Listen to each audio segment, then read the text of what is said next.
Hello, everyone. Welcome to another episode of Deconstructors Club podcast. And I think we have a really good episode today.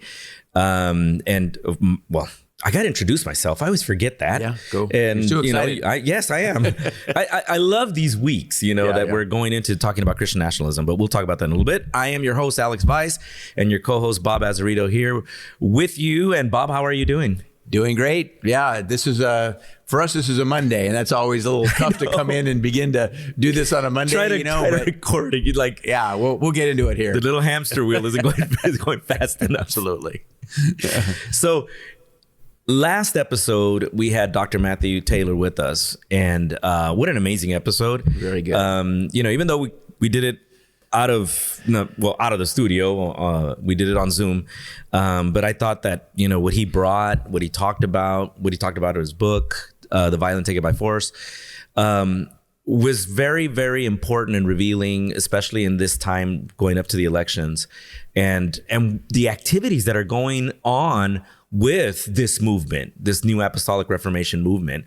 And, this episode is going to be a response to that, of what he talked about. We wanted to not just run from that, because that was it was so packed full of information. Right. Because the question he has answered in his book, let me put it up here so that this can be a little advertisement for him.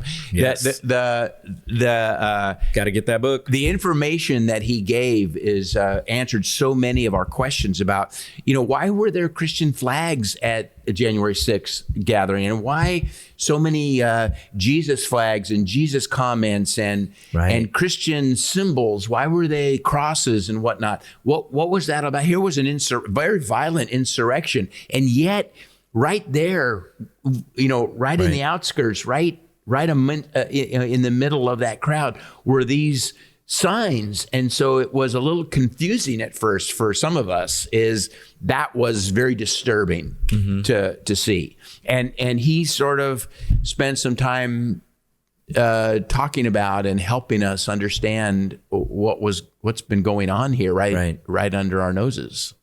And I think that what a lot of people don't understand with this movement is that their intentions weren't to storm the Capitol, but the consequences of what they were doing brought that. Absolutely. Or made that come to pass. Absolutely. And why did it make it come to pass? Why did that happen? In their minds, because it's all about spiritual warfare, what Dr. Matthew Taylor was talking about. They're praying in the heavenlies, these breakthroughs in the heavenlies. So once the breakthroughs start happening, things start manifesting on the earth. That's their belief system, right? About how they do spiritual warfare. So while they're praying and these spiritual warfare is happening, according to them, they're seeing visions and things that are going on. And that's why they have their shofars. Dr. Matthew talked about that. The shofars, the different type of symbols that they have to bring breakthrough in the supernatural and the spiritual. And then the manifestation of that is up to God. They don't know what's going to happen. They're not saying this is what we believe is going to happen or what we're praying for to happen. What they're praying for is, God, we want you to take over. So we're going to, do our part and pray in binding the enemy in prayer and loosening your move. And then they believe that this move that's going to happen is God orchestrated. So then violence starts to happen. The storming of the Capitol is happening.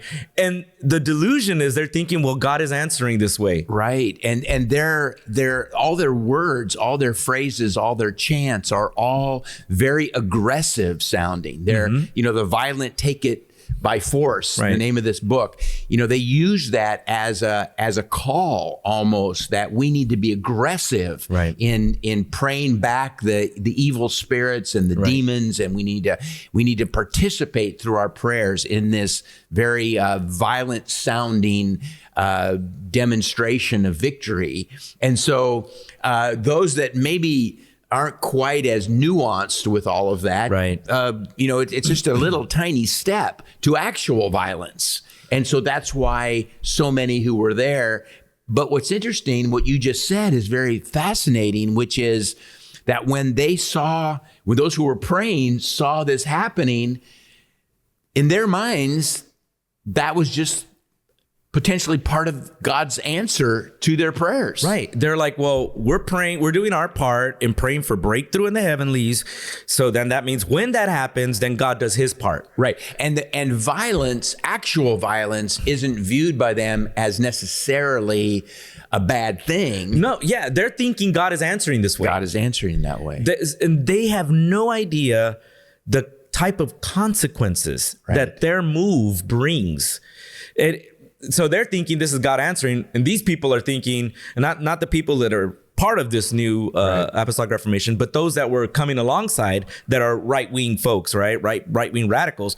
They're thinking here, they're praying, warfare and takeover.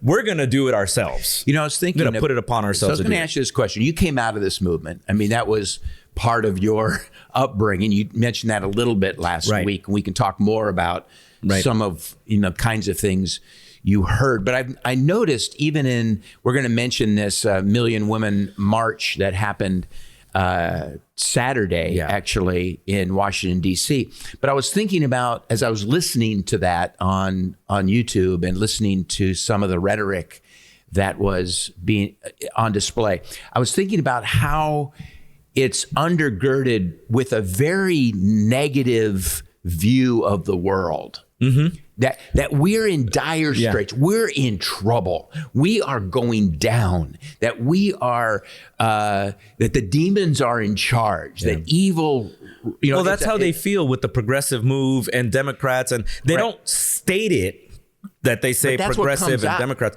But to them, it's like, that's the evil. That's a demon agenda. Right. And so that's why the what is it called? The Million Women March that happened this past Saturday. They called it, they subtitled it, "The Last Stand for America." Right. Last stand of what? Yeah, they make it sound as though this is just a den of evil people who evidently aren't a part of their group, and it's their job to deliver America from from the evils that have obviously overtaken. It's an interesting negative perspective on God's ongoing work in the world. And that's what Dr. Matthew Taylor was talking about. You can't, they can't reason with others because they don't look at it as a different point of view to be able to say, okay, let's sit down and let's talk about this. They're like, no, you're evil. You're demonic. You're being either possessed by demons or influenced by demons if you are not seeing it our way. Right. Because we're getting this straight directly from God. Right. And from I remember being raised. So I was raised in a non-charismatic evangelical environment, but it was the same view of the world.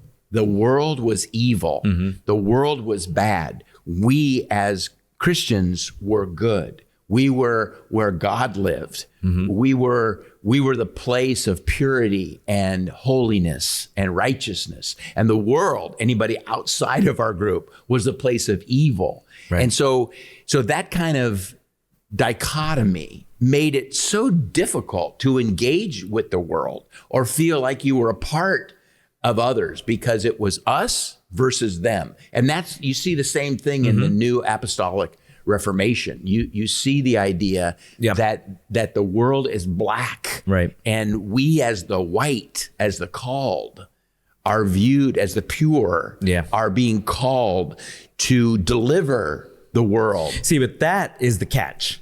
You're being called to the Seven Mountain Mandate to deliver the world from its evil regimes. And on the seven mountains, the influence, the seven institutions of influence. So they're talking about how they need to be delivered, and what needs to be established is a kingdom rule over these seven mountains. The other thing I remember growing up is you could never talk about good things that were going on in the world that weren't necessarily out of our faith tradition. Well, if they weren't Christian, they weren't sincere, or they weren't pure, or and they couldn't do a good thing. Yeah. They couldn't actually. Or it just so happened that God was using them and they didn't know it. Yeah, we never even went there. That was never even possible. Well, there was something that was wrong. There was something. Well, see, in the prayer movement, you're praying, and someone like Trump could be an angel. You know what I'm saying? See. Yeah, right. Well, that takes more faith, I guess, because but I can see what you're saying. But it's the same idea that they were calling. I just noticed they were calling down angels and this Holy Spirit, and they must have thought God was deaf, because they were yelling so loud at that meeting. They were screaming. You're talking about the Million Women March. They were screaming. I have not sort of been a part of many of those kinds of. So this was an eye opener for me in some ways to listen in to this. Yeah. But they were like I guess God is old and can't hear well, so they had to scream at the top of their lungs for God to respond. It's what they call a crying out to God. Wow. You're crying out to God, so it's a passion. I have my phone on. Crying out to God. Hang on one second. Let me shut it off. You can take a call if you need to in the middle of this. I'll keep talking. So where were we at? They're crying out to God, right? And they're crying out. They really feel that that's another part of their warfare, because if you're crying out to God, it's you're breaking through, you're pushing through. There's this travail that they believe prayer does. It's all a part of their warfare. All a part of their warfare, like the shofars, like of their worship songs that they have. All of these things they believe are the weapons of our warfare. What Paul meant was something different, but they're thinking these are the weapons, because God is revealing to them that's the weapons. And that pressing in and travailing and crying out to God is a way of breakthrough and a way of, and it's interesting that you say that you would think it's because God can't hear, or because they think, and it's not that way. Actually, what they're doing is they believe that their crying out and travail is a way of the breakthrough. They're pushing the darkness away. They're breaking through. So it's not that God isn't listening. It's that we got to break through the darkness, the demon influence over our nation, the demon influence over whatever. So the demons have God cloistered in a back room. And we have to somehow get through them to get to God's ears. We've got to break through this barrier. Yeah, well, exactly. Right. No, they believe, that's funny, because that's exactly the point that Dr. Matthew Taylor was talking about the spiritual warfare. See, they believe that whatever territory they're going to be at, like, let's use this. I'm going to use this as an example. Okay. Let's say that your congregation, you're a NAR type of congregation, right? And you take over this building. Like, let's just say this building is sold to you or to your congregation. And when you all come in your mind, see, this is the different way of thinking than somebody that is more mainline Christian. When you come in, you're thinking, what are the evils, the demons in this area? What is happening here? I mean, it's what type of demons is it a materialism, because you have higher end homes nearby, or is it, prostitution or trafficking, or what's happening in this area? Because that's the enemies that they begin to look for. So then what do? They start calling together prayer meetings and worship meetings to break through, because they believe that if they're going to break through what's happening, these demons, these principalities in this region, if they can break through, then they're going to begin to see people being saved or being delivered or being set free of their condition. Then you'll begin to see, and their first thought here would be, Bob, how are you going to fill this place up? We need to break the demons off these people. Once they're delivered, spiritually speaking, as we pray through, then they're going to start coming in. That's kind of what they believe. Seriously. So do you remember I asked Dr. Taylor, I asked him, so once they're successful, right now they're just trying and they're begging. Let's say they're successful. God comes, does something to answer their prayers and delivers them, delivers us, delivers the world. I'm not sure what. what happens then? Remember, I asked them that question. What are they going to do then? How does the world operate? How does it feel that's different than the way it feels now? What are they going to say? I partially, he said, they don't really know. No, right? And it's that naivety, and because they're like, well, God, that's the whole point of what I was using, the illustration I was using for the church. It's like, we're just gonna pray, we're gonna have meetings, we're gonna travail, we're gonna cry out, we're gonna shofar this place out. Mm-hmm. We're gonna do all those things, and then God is gonna start working. We don't know what he's gonna do, but it's revival when he starts working, because that means people are going to start showing up. Something's going to happen. So there's not even an intentional programming of, we're going to do outreach in this area. We're going to do, you know what I mean? Like when we talk about, first thing we talk about coming into a building like this is, okay, what does this community need so that we can serve the community? No, they're thinking, what breakthroughs in prayer and in worship can we get so that way we can deliver these people from their demonic, because everything outside of them has to be demonic. Because we used to hear this, growing up, we used to hear about the revivals.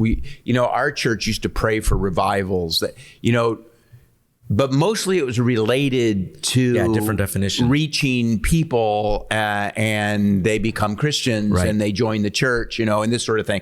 And so some of the revivals of, that go back to mid 18th century revivals, during that period of time, you read about them, Jonathan Edwards and some of these older, preachers. Yeah, you'd have all these conversion experiences, like Billy Graham, right, Billy Graham, mm-hmm, coming forward in revival and this sort of a thing. But this feels it's different. A little different than that, right? It's not revival in the way that I grew up hearing about revival, which is you preach a message about Jesus's love and forgiveness, and people come forward and they talked about getting saved and their lives change, I guess, some way of giving up, smoking or whatever. They believe that's a part of it. They believe that's an important part, that people are getting converted. People are coming to church. They're seeking God. They believe that's a part of revival. But they believe revival, NAR type of revival, is more the greater breakthroughs. In other words, we're seeing greater deliverances, not just people deliverances, but we're seeing, that's where the mandates come in. Policy deliverance, like things start to shift and change our way and our perspective. So a couple things. I don't want to lose this, because there was a moment in that march yesterday that just, like against abortion. And my feminism. eyes were wide open, because they built an altar, a stone altar. And there's an example of the weirdness. Yeah. It was viewed as an altar, a devil's altar. It was viewed as an altar of idolatry. Because what they said is they talked about this altar as being the altar of all of these things they wanted to affect. And of course, it was basically all the talking points of the religious right now. It's the abortion, it's LGBTQ issues, it's feminism. Mm-hmm. It's the things that they believe to be signs of demons or evil in our world. And so they build this altar, they proclaim over it that these are the altars, and then they take sledgehammers and they start beating the crap out of this thing, and this altar. They were like just beating it, so violent. I mean, so violent. But that's part of what you're talking about. Yes, that is the necessary drama, or because they call it a prophetic act. That prophetically, this metaphorical act is actually going to, again, their whole thing is, it's going to bring breakthrough in the heavenlies. It's going to move God. But really, it's not even so much that it's going to move God. We're doing our part in partnership with God to bring breakthrough and deliverance. Right. So this is different than just having people come forward and, walking the sawdust trail, coming forward to confess their faith. But this is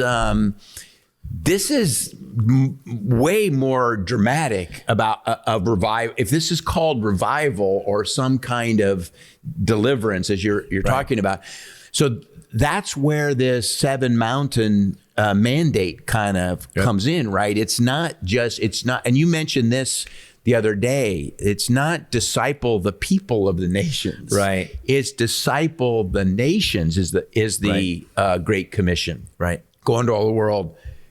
Yeah. And, and so that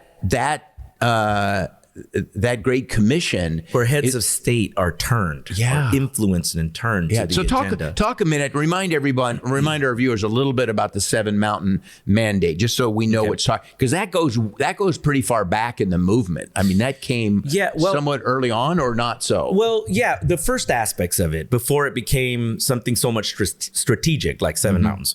When the Pentecostal movement started, with William J. Seymour, was in 1906, the Azusa Street Revival.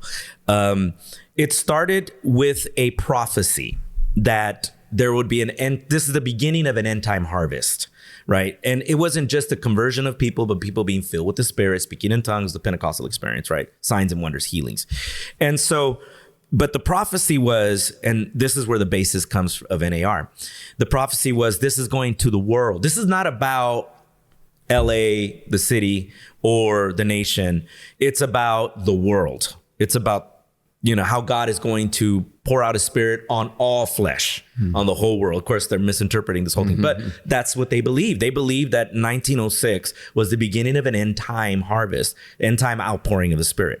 So this begins, and I don't want to go through it all, but a history in the Pentecostal movement that has a search of movements like this, kind of a copycat movements that are going on in the 40s, 50s with tent revivals. And then later on, you have the Toronto Blessing in the 90s, Pensacola, Florida revival, all of these movements, but that are culminating to a greater type of strategy, which isn't just things breaking out in different cities.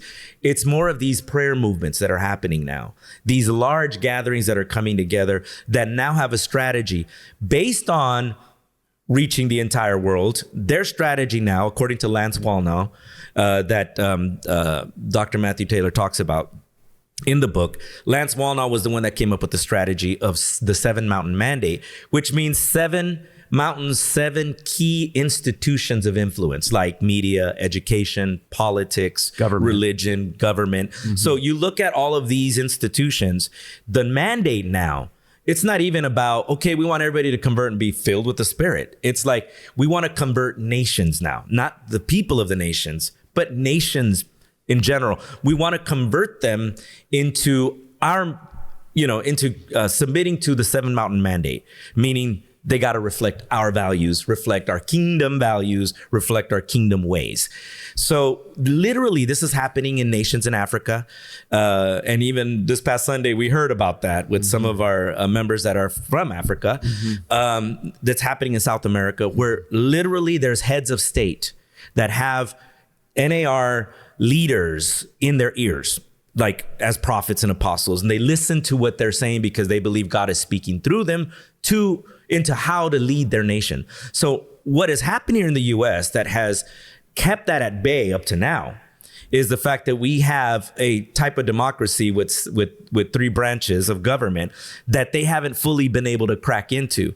That's the reason why someone like Trump is so key to this strategy, because if they can get a fascist type of government, they can begin to control it like they're doing it to some of those countries in Africa and in South America or in other places. And what I realized listening the other day, there are very few key elements of what that society that's controlled by the Spirit of God looks like. And those key elements is no abortion, right? No rights for LGBTQ no rights people, no gay rights, no feminism, a very clear hierarchy from God to the man to the woman to the children, and that's it. In other words, maybe there's a few other things, but I didn't hear anything about the end to poverty. I didn't hear anything about not a part of the strategy. Healthcare for everybody. I didn't hear anything about enough food to eat. I didn't hear about the end of greed. I didn't hear about anything that really is hurting our cultures and our world and our society. I didn't hear anything about that. Almost like it was just a way for us to get our way, get our opinions, Our agenda. accomplished in the world. And that agenda is very small Right. and narrow. Right. And that was, so the only thing that was being broken down on that altar were these few items. That's what makes it so naive, right? To think that if we take over with this mandate, the world is going to change into a Christian world, into a world that's going to be able to welcome Christ back. So, you said that was the main thing. Yeah. We will set up a world. Once we do that, once we just get in charge of everything, Christ will return and just thank us and be so happy that we have reign and kill off the rest of the clean things up for him, because he obviously was incompetent doing it himself. So fortunately he had you all to and it sounds so silly, but it's the reality of this movement. Yeah. It sounds silly, but it's the reality of this movement. And then they believe this too, that everyone, of course, has their own gifting and style and way. So if we take over the 7 mountains, that doesn't mean all of our people are going to be the leaders. It just means that we're going to convert those leaders into our agenda. But whatever their creativity is, they're going to implement that in their countries. That means God is going to show them through their creativity how to be able to lead their nations. I loved it when we asked this question to Matthew last week. And asked him, what's going to happen, once you're successful. And I think he was talking to one of the leaders. Yeah, Shayon. And he said, well, we know that when a husband is converted in a home, that everyone in that family benefits. Yeah.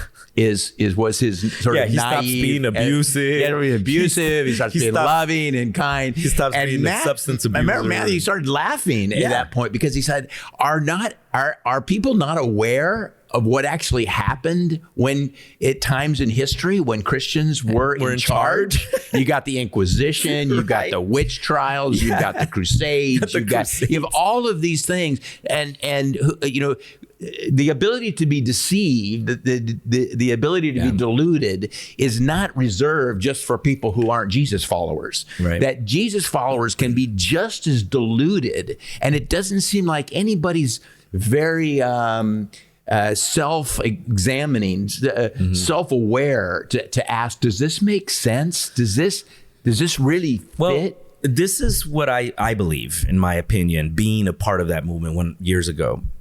The belief was we're in a new era. This is a new time. People are not going to go like that. If revival is going to transform people, deliver people, they will not have inclinations of those types. They will align with the kingdom of heaven, the kingdom of God. God is going to lead them. I mean, literally, that sounds so simplistic and naive, but you believe it. Because it's like we are in the end times, and it's a whole eschatology, victorious eschatology. It's victorious, meaning we're going to conquer and take over. God's spirit is moving in this direction.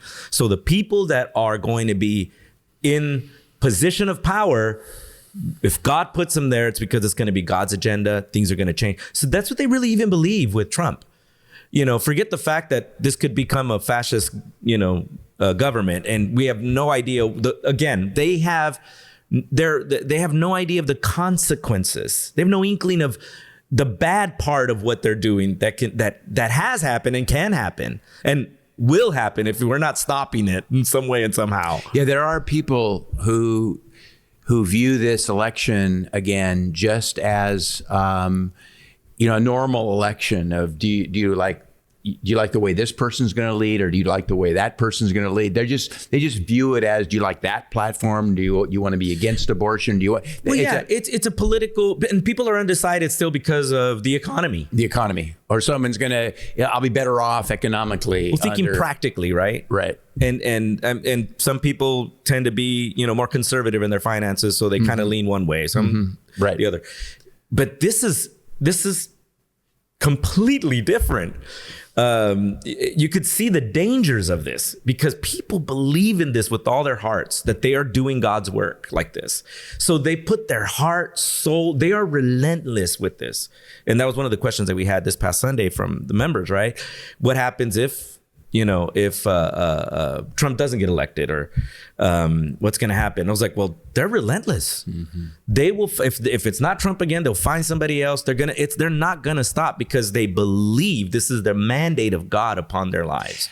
I think for them, it would be better, in my view, looking in, better for them if Trump did not get elected, because they're way better at the effort to climb the mountain than they are, I think, once they're on the mountain. I think once they're on the mountain, they're not going to go what to do, because it's still people. It's still people doing weird things and making mistakes and being, human, being selfish, be all the things that we can be as humans, and being good and kind and caring. But it's going to be the same thing. They're going to be very disappointed, I think, if they get to the top. So for their movement, they'd really be better off to just keep fighting away, keep having their prayer things and their large events. And their large events, because it gets a lot of people and a lot of money's flowing and a lot of influence and a lot of power.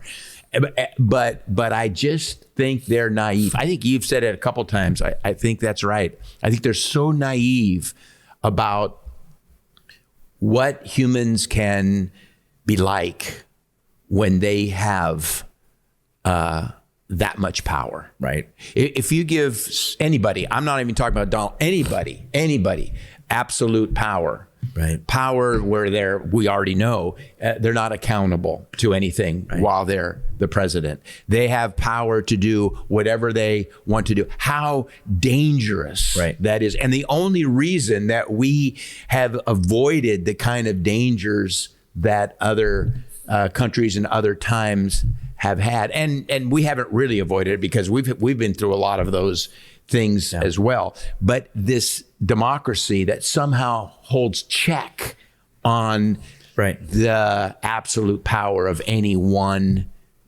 leader. And you notice that when you begin to either vote in or elect in or choose in people that have this type of mindset, they begin to try to adjust policies, like for instance, the Supreme Court and other, branches, to adjust policies to fit this agenda, which creates this hierarchical top to bottom type of leadership, and in the sense, government.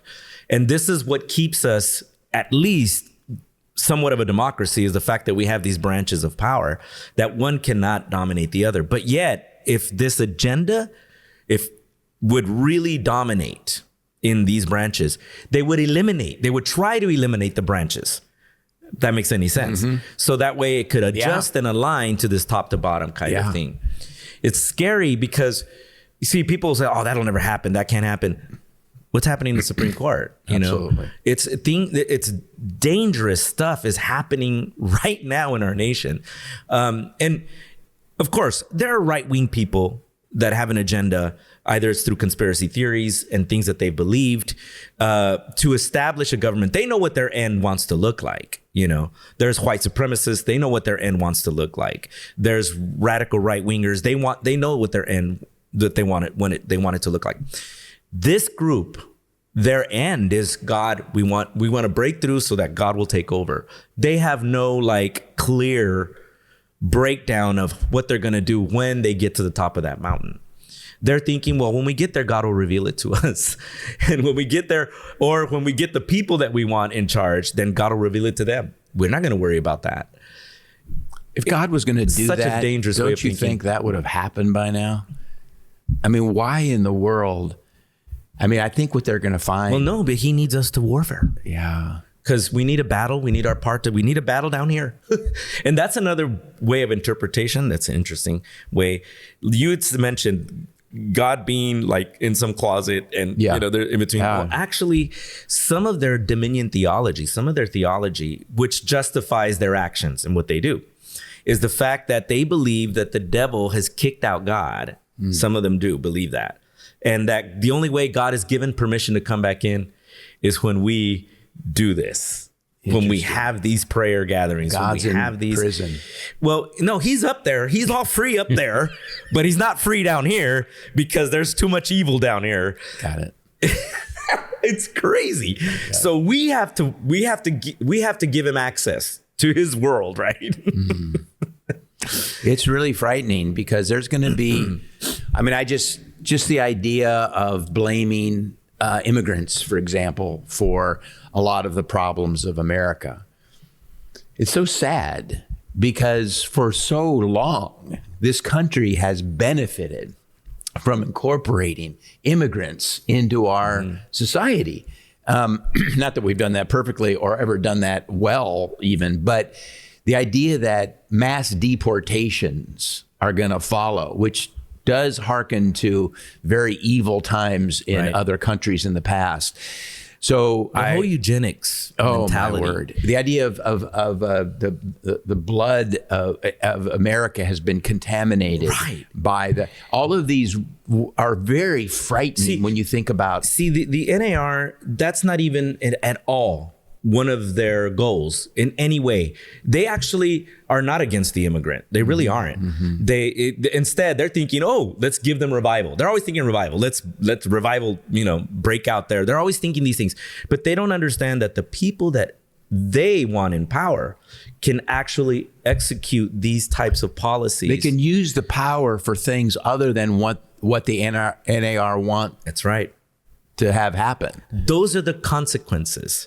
Those are the end results that can happen because of a movement like this. And they literally are that naive to think that, no, God is going to, use them and it's going to be a breakthrough moment because they really feel that that's God. But what about the bad things? Don't worry about that. God is eventually we'll see the good at the end of it. How? So, and it does seem so naive, and it really is. It's so sad to think that way. And they utilize their money, their platform, their power, all that they have to get this agenda across. It's it's dangerous because it's careless. It's dangerous because it has no regard to what the outcomes can be. They don't see that at all because it's not practical at all. They live in this delusional worlds of spirituality that they believe that that's the way we access what we need to bring down. It's so delusional. There's no practicality to it.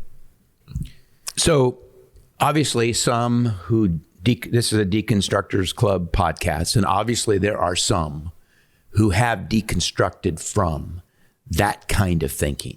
And we were that way. We deconstructed definitely from fundamentalism, because a lot of these folks, you had stated it, I think in this past Sunday, a lot of these folks, they are believers. They're just completely misguided. They have been duped into thinking, into embracing a ideology and theology that is very delusional.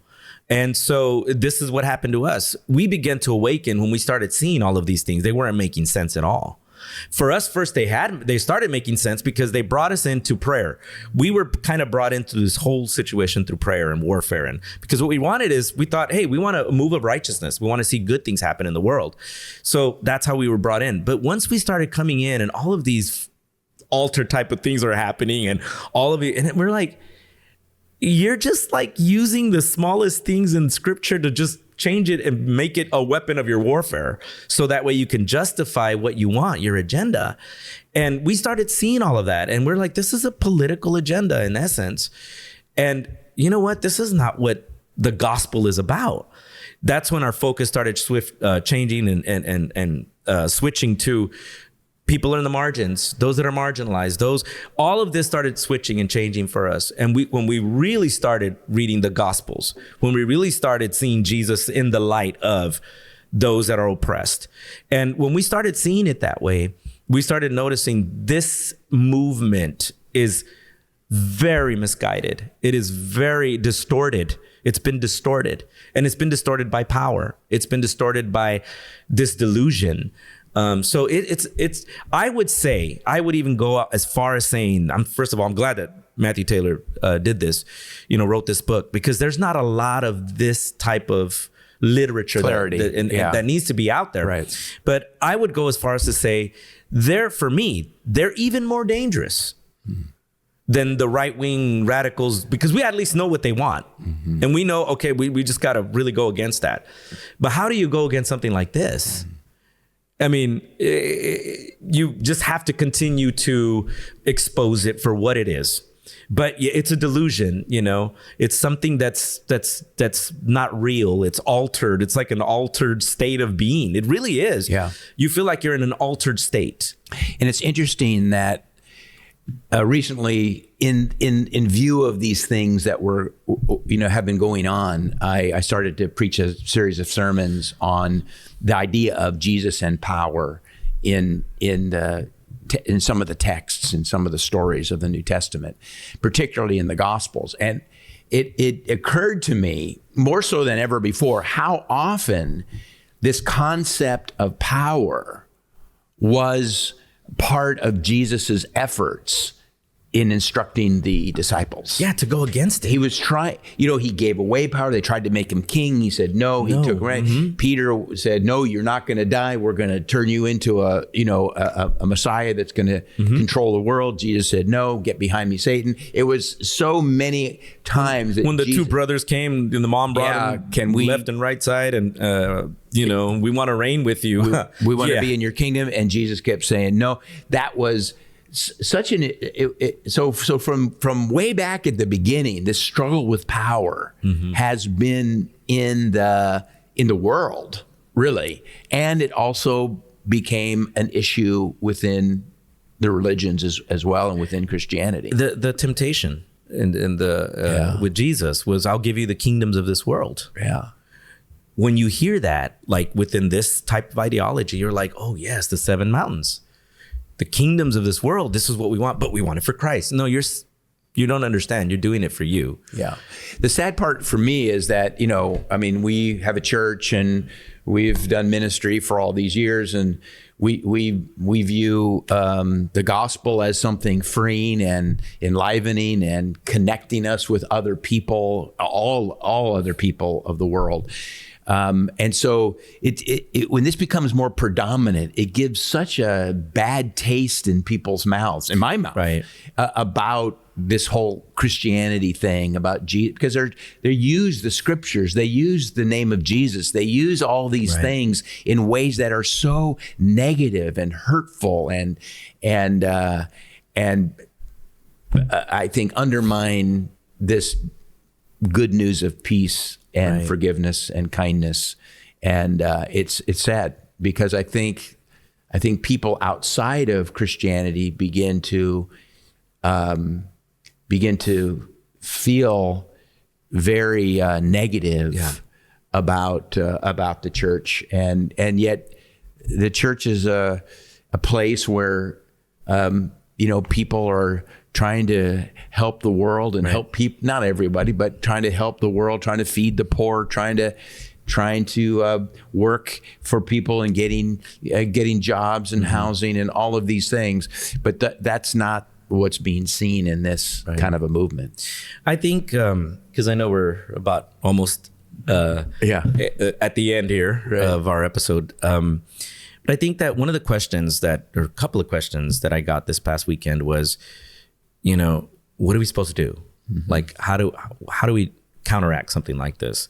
And first of all, getting informed about it is very important. Understanding what their intentions are, what they're looking for, who they are. And when they use a word, doesn't necessarily mean that's the way we all think of that particular word. I think it's important to understand it.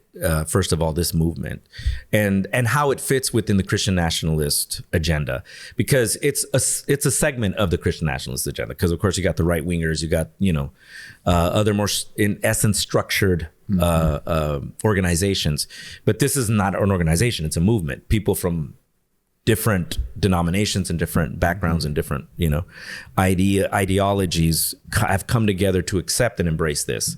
But I think that's important to know about it. The second thing I think that's important is like we can't be so specific of saying, okay, let's go to the Capitol and and hold our signs. Let's organize it. I think that we can counter their narrative with our narrative of Jesus, our narrative of the margins, our narrative of liberation toward the oppressed. This is Jesus's narrative. Of course, he suffered the cross for it, but this is his narrative, and his narrative withstood time, and it should.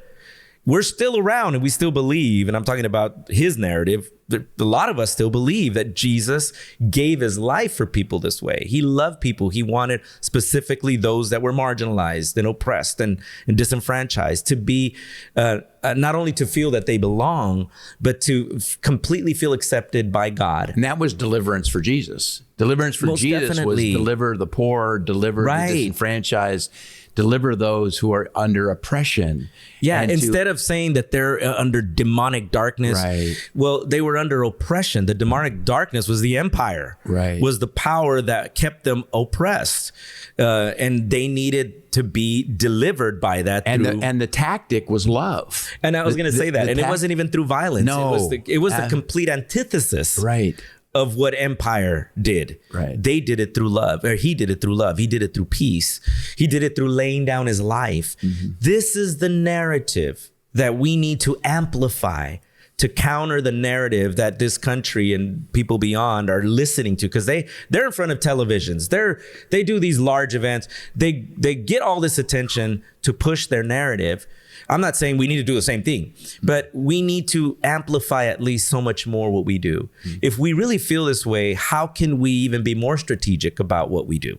How can we serve the poor in a greater way? How can we, serve those that are in the margins in a greater way? How can we amplify their voices in a greater way? So the question is going to be, what are we going to do when they drive down the street, when the military drives down the street to try to round up as many immigrants and people who are here who may not have their papers? What are we going to do? That's the point. What are we going to do for them? Now that you mentioned that, when Trump came in office in 2017, early 2017, back then I was pastoring a congregation that had a large group of undocumented immigrants, and they were afraid.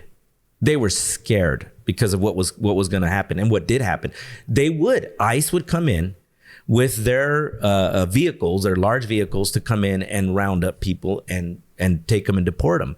And they would deploy this strategy of fear, of terrorism. They would park in these in these markets that were for, mainly for ethnic foods, so that they could place that type of fear in these communities.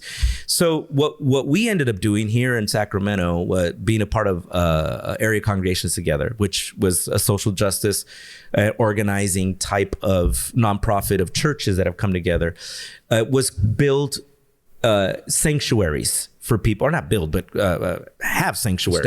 Establish sanctuaries, safe places for them that if they needed to get somewhere. We went from synagogues to churches.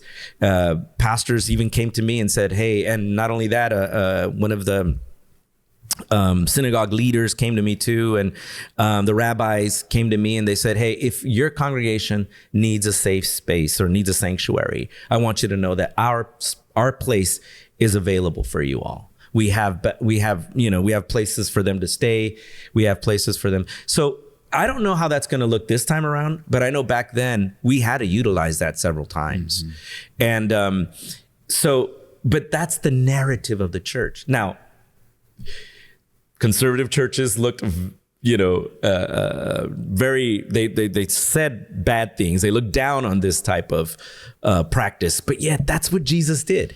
And that's the reason why the religious group of people went against him. It might put us in these places where we are having to again take a stand and speak up for the things that Jesus took a stand for and spoke up about. And I think that's like the challenge for us, that let's just say, Trump is elected and these things begin to happen. How are we going to resist this? of course, peaceful resistance, but we need to resist injustice. And maybe it'll help us, because injustice is going on right now, and Trump's not the president. So maybe it'll help us to open our eyes to the places where injustice is occurring even today. Right. And that doesn't mean like if Harris wins that, it's all going to be okay. Right. We need to continue to fight the good fight of, against injustice, no matter what, because either it be a moderate liberal or conservative, government that we're facing, there's always going to be injustice one way or another. Yeah. But how do we counteract this type of narrative? We have to counteract it with the narrative of Jesus and the Gospels. Yeah. So, yeah. Well, thanks. That was informative. That was helpful. I felt like, in responding to Matthew's book and Matthew's episode of last week, helped me to get a more sense of the questions that I'm asking and what I'm thinking about. And of course, the anxiety is building. Probably for a lot of those who listen into our podcast, the anxiety is sort of building as November 5th comes around. Right. And we must be ready to respond to whatever happens. Yeah. With some kind of action on our part, to withstand the kind of pressure and control that seems to be suggested. I think it's interesting that we're talking about this, and I wasn't even thinking about mentioning this at all. But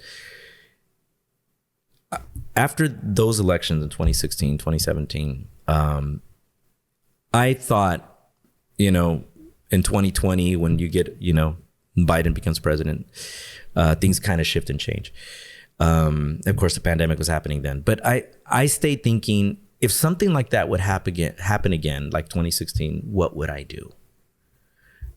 Little did I know that we would be facing another election kind of in the same manner. But if it would happen again, what would I do? And those are the questions that I had asked myself. I knew that there was a lot of things we were already doing, but we were doing out of reaction because of what was happening. Now it's like, would we do this in a more strategic way? Which means we'd be more effective in doing that. Yeah. What will we do? And I think those are questions too that'll move us, that even if it's Harris that becomes president, still, how can we move? How can we shift and really focus? The problem will still be there. Yeah.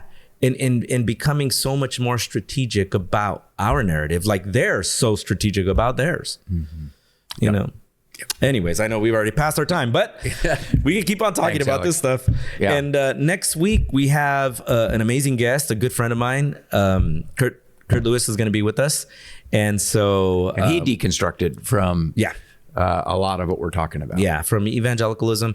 Although he in part was some Pentecostal and charismatic, but he also comes from the Baptist tradition. But it's going to be great.